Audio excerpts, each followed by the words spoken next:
1 फरवरी को केंद्र सरकार अपना बजट पेश करेगी। उससे पहले लोग कई तरह की उम्मीदें लगा कर बैठे हैं। उदयपुर में भी जो आम लोग हैं वह किस तरह की उम्मीदें हैं? भाई साहब, 1 तारीख को केंद्र का बजट आने वाला है, किस तरह की उम्मीद है अपन को?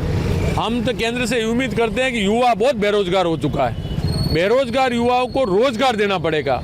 जैसे केंद्र सरकार के दिन में ये हिंदुस्तान जिंक्स फैक्ट्री है, आज उसमें हमारे एक भी वर्कर को आसपास बलक के कूड़ा, लकड़वास, ये बीजड़ी, इन लोगों को रोजगार नहीं दिया जा रहा है। वहाँ चाहे तो 200-500 लोग वहाँ लग सकते हैं, हमारे बाहर से आकर रोजगार दे रहे हैं। हम आधी उम्र के लोग काम कर रहे हैं और युवाओं को बेरोजगार घूम रहे, पढ़े लिखे लोग सड़कों पर घूम रहे।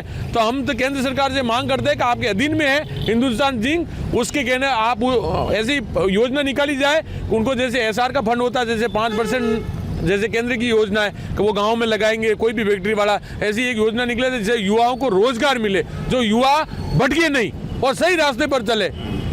कृषि क्षेत्र में किस तरह कर? कृषि क्षेत्र में तो हम ये चाहते हैं कि पहली बात तो बोतल 90 रुपये की लीटर की आ रही है अभी, आप लेकिन होटल में बोतल पियो 90 रुपये की आ रही है। और गेहूँ का क्या भाव जा रहा है? सरकार का भाव है 20 रुपये में, और बिचौले ले कितने रहे? 15 पे। तो अब हम कहाँ रोवे जाकर?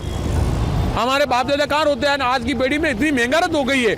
हम सरकार से मांग करते हैं हमें उचित मुआवजा हमारे गेहूँ मक्की का और हमें दिया जाए, और सब्सिडी पूरी दी जाए हमें। और क्या होना चाहिए सब कृषि क्षेत्र में? क्या होना चाहिए? किस तरह का डेवलप कृषि क्षेत्र में होना चाहिए? स्टोरेज जैसे हो, जो आधुनिक खेती है उसको लेकर क्या होना चाहिए? हमारे जैसे मेवाड़ में, मैं मेवाड़ की बात कर रहा हूँ, हमारे आधा बीघा में 3 फसल लेते हैं, मक्की भी लेते हैं और गेहूँ भी लेते हैं और सब्जी भी लेते हैं। तो हमारा आधारित आधा बीघा ही है, और छूट दे रहे कि जिसके 100 बीघा जमीन होगी उसको छूट दी जाएगी। वो छूट हमारे क्या काम की? मेवाड़ में किसी बेचारे के किसान के 100 बीघा जमीन है ही नहीं, 2 बीघा से किसी के ऊपर है ही नहीं, तो वो क्या करेगा बेचारा उसको? तो इसलिए छोटे किसानों को भी ध्यान में रखते हुए उनको सब्सिडी दी जाए, उनके लिए खाद बीज की व्यवस्था की जाए सरकार से। 1500 रुपये में यूरिया खाद आ रहा है, कैसे हम रोवे?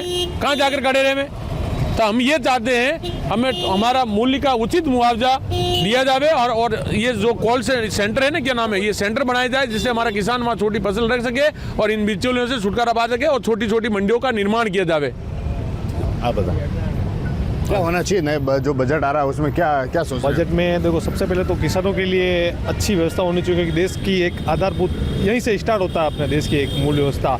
किसानों के लिए बीज की बिल्कुल कम रेट में मिलना चाहिए, इनको सही तरह का बीज मिलना चाहिए इनको, इनके वापस इनके अनाज की मूल्य एक स्थिर करनी चाहिए, जो सरकार हाई ज़्यादा से ज़्यादा करे, बहुत कम रेट में। खाद महंगा है, हर चीज़ महंगी, लेकिन इनके आज अनाज का भाव का वो है बिल्कुल।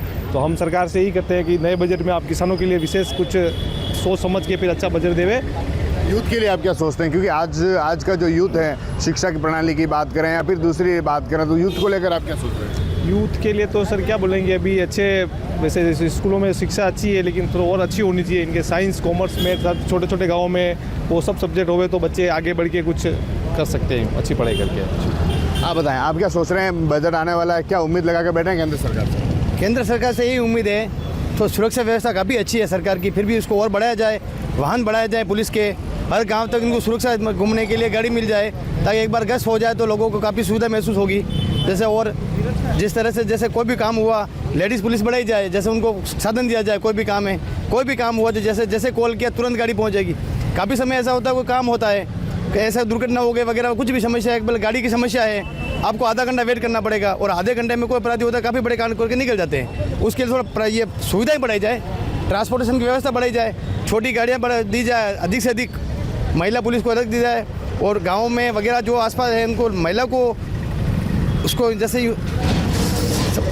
क्या जाए, जैसे वो समझ जावे, कोई भी मुझे किसी को महिला के साथ हिंसा हो रही है तो उसको अपने आप लगना चाहिए कि मेरे साथ अन्याय हो रहा है, तो मैं वहाँ कॉल करके और मैं मदद ले सकूं प्रशासन की वगैरह वगैरह। और महिला पुलिस जैसे जाके उनके बीच में बैठेगी, कभी समितियाँ होती छोटी छोटी गांव में समितियाँ चलती है, वहाँ जैसे महिला पुलिस पहुँच जाती है, उनको बताती है कोई भी समस्या हो किसी भी तरह की तो आप हमें सूचित करो, नंबर दे के आवे, तो लोगों में क्या जागरूकता बढ़ेगी उससे, तो उससे अपराध में काफ़ी लगाम लगेगा। इसके ऊपर थोड़ा बस क्या होना चाहिए बजट में? किस तरह की बजट की उम्मीद लगा कर बैठे हैं? एजुकेशन को काफ़ी सस्ता किया जाए, एजुकेशन दिन पे दिन महंगी होती जा रही है, इतना आसान नहीं है सबकी, मतलब 12th के बाद अपने बच्चों को किसान लोग मतलब आगे तक पढ़ा सकें। मेडिकल क्षेत्र को ही देखते हैं तो आज इतना महंगा हो गया है कि मतलब उसमें आम इंसान उसको नहीं पढ़ा सकता। लोग मतलब उनको 12th तक पढ़ाते हैं अपने बच्चे को, तब तक सीटें बढ़ाई जाएँ, उसमें सीट को गवर्नमेंट सीट की व्यवस्था इतनी बढ़ाई जाए कि मतलब आम जो कम से कम परसेंटेज वाले फर्स्ट डिवीज़न से अबाव जो होते हैं उनको भी उसमें सीट की जगह मिल सके, ताकि वो पढ़ के अपनी फैमिली का, अपने देश का विकास कर सकें। व्यवसाय को लेकर क्या होना चाहिए? यूथ आज जो है, आज देखें बेरोजगारी, रोजगार को लेकर क्या होना चाहिए? रोजगार तो अपन सब जान ही रहे हैं कि देश में क्या हालत है रोजगार की। तो आज हर क्षेत्र में रोजगार के लिए मतलब एक स्कूल कॉलेज से ही एक स्किल डेवलपमेंट ट्रेनिंग और उस पर और ज़्यादा ध्यान देके स्किल डेवलपमेंट स्टार्ट कर देना चाहिए। तो मतलब स्कूल कॉलेज से ही स्टूडेंट वहीं से इतना तैयार हो जाए कि अपने खुद का एक कुछ काम स्टार्ट कर सके, उस पर रोजगार व्यवसाय खुद स्टार्ट करके करना चाहे उसे नौकरी मिले न मिले, अपने घर का रोजगार पालना कर सके, बस घर का गुजारा कर सके। देखिए, जो लोग हैं कई सारी उम्मीद लगा के बैठे हैं, शिक्षा को लेकर हो, व्यवसाय को लेकर हो, या फिर रोजगार को लेकर हो, या फिर कृषि के क्षेत्र को लेकर हो। कहना है कि जो शिक्षा है वह सस्ती होनी चाहिए, साथ ही जिस तरह से देश में जो कानून व्यवस्था उसको और मजबूत बनाना चाहिए, जिससे कि जो सुरक्षा है सही की जा सके। साथ ही कृषि के क्षेत्र में भी कई सारी जो लोग हैं उम्मीद लगा के बैठे हुए हैं। TV9 के लिए राजेश डांगी।